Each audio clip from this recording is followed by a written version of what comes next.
Okay, so when I was in college, I went home my first freshman year, and I started to do research about what kind of job I could get. And working for the summer, you know, I didn't have any skills. I didn't have, and so I was like, what kind of job could I get? So looking at the mall, and like $7 an hour, and I was like, man. And then I started thinking, wait a minute, if I donated blood plasma and semen all summer long, I would make more than I would if I had a full-time or part-time job. There you go. Problem solved. I'll harvest my own body secretions towards abundance. Okay, I'm going to make a book about that.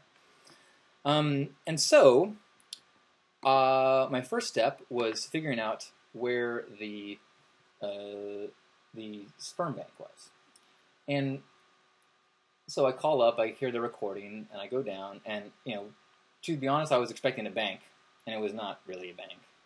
It was more of a little doctor's office.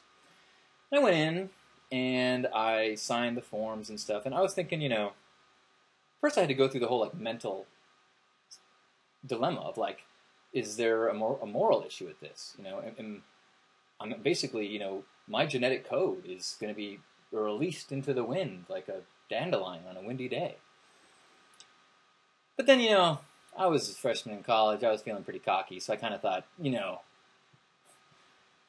my seed should be everywhere.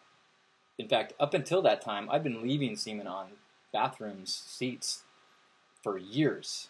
Okay, that's not entirely true. This is not admission in a court of law, by the way. So, got there. They gave me this paperwork. I'm filling out paperwork. Okay, and then I hand it in, and I'm waiting there. And it's such a weird, the whole vibe of it, because, I mean, you're basically saying, hi, I'm here to masturbate when you got a sec. And so they finally, they take my paperwork, they take me back to a room, they give me a test tube, and not a test tube, but like a little beaker thing, I guess, which is good because I'm not a big man, but test tube is even small for my standards. So they put me in the room, and they've got Playboys in a rack.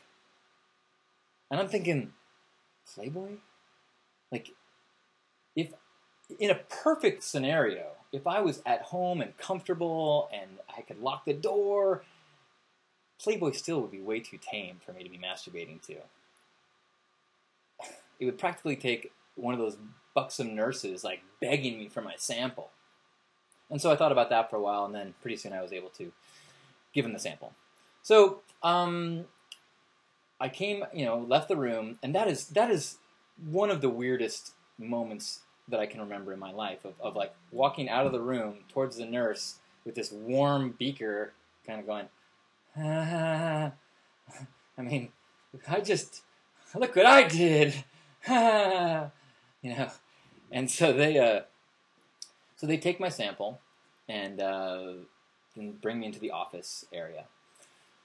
And I sit down with the director or whatever, and she's going through my paperwork. And I was bummed about the paperwork because the paperwork was all medical stuff. There was no IQ test. There was no, problem solving. There was no way for me to dazzle them with my superior seed. There was no way for me to tell them, look, this is, put this on, you might want to charge a little extra for this stuff. I'm just saying. And so she's going through the thing. And she's like, it says here that you go to school. I'm like, yeah, that's right. I go to University of Redlands. She goes, so are you going back there in the fall? I said, yeah. And she says, well, we require 6 months of weekly donations as a guarantee before we even start. So that's not going to work, is it? And I was like,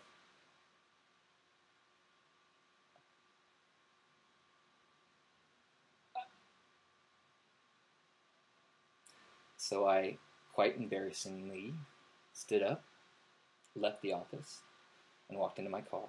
And as soon as I got into my car, I'm like, oh, I should have asked for my sample back. But that was my experience with my attempt at donating sperm.